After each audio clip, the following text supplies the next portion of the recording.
আসসালামু আলাইকুম রহমতুল্লাহ। আপনারা সবাই ইতিমধ্যেই জেনেছেন,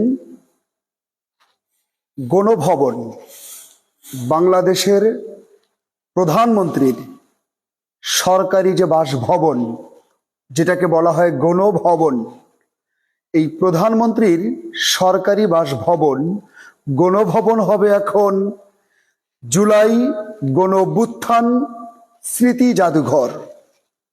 আবার বলছি,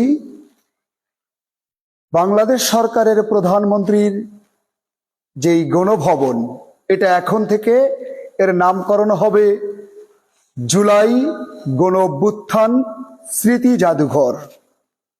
এই জাদুঘরটি, এই গণভবনটি সকলের জন্য খুলে দেওয়া হবে, জনগণের জন্য খুলে দেওয়া হবে।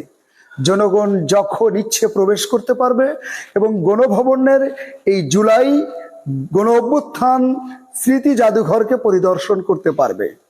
এমনকি পৃথিবীর বিভিন্ন দেশ থেকে আসা পর্যটকরাও এই গণ অভ্যুত্থানের স্মৃতি দেখার জন্য গণভবনে ঢুকতে পারবে। এটা সবার জন্য উন্মুক্ত করা হবে। কি থাকবে এই জাদুঘরে? দেখুন, উপদেষ্টা কর্তৃক বলা হয়েছে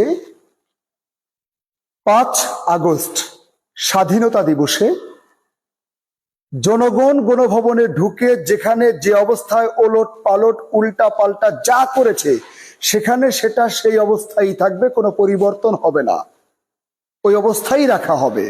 শুধু গণভবনের ভেতরে একটা জাদুঘর হবে, যেই জাদুঘরে শহীদ হয়ে যাওয়া ভাইদের পরিচয়, নামকরণ, তাদেরকে যেন শনাক্ত করা যায় তাদের পরিচয়, এবং তাদের যে স্মৃতিচিহ্নগুলো আছে সেগুলো থাকবে।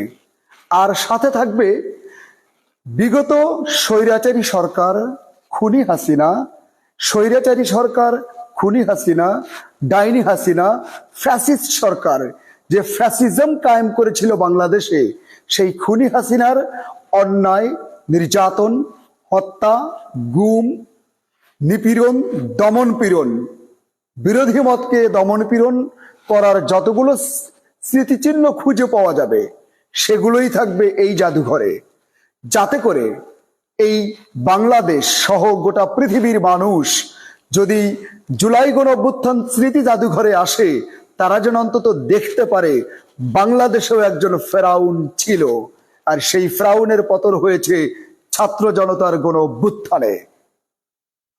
আপনারা সেই জুলাই গণ অভ্যুত্থান স্মৃতি জাদুঘর দেখার জন্য আগ্রহ ধরে রাখুন। খুব দ্রুতই এটা জনগণের জন্য জাদুঘর করে খুলে দেওয়া হবে ইনশাআল্লাহ। আসসালামু আলাইকুম ওয়া রাহমাতুল্লাহ।